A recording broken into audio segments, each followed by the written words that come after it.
আবারও আক্রান্ত এক সাংবাদিক। শহর আগরতলায় এক অটো চালকের হাতে আক্রান্ত হন চিত্র সাংবাদিক বিজয় দেবনাথ। ঘটনা শুক্রবার রাধানগর পেট্রোল পাম্প প্রাঙ্গণে। এদিন অন্যান্য পেট্রোল পাম্পগুলোর মতো রাধানগর পেট্রোল পাম্পেও ভিড় দেখা যায়, তবে সবাই সুশৃঙ্খলভাবে পেট্রোল নিচ্ছিলেন।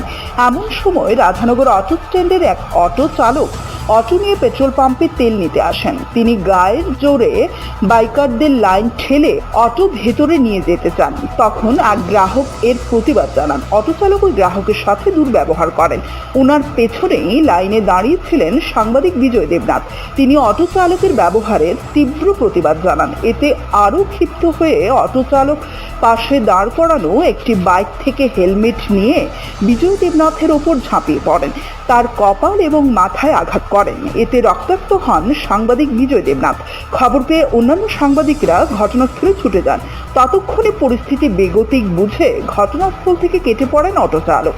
পূর্ব আগরতলা থানার পুলিশ একটি মামলা নিয়ে অটোটি আটক করে নিয়ে যায়। বিভিন্ন মহল থেকে অভিযুক্তের কঠোর শাস্তির দাবি উঠেছে।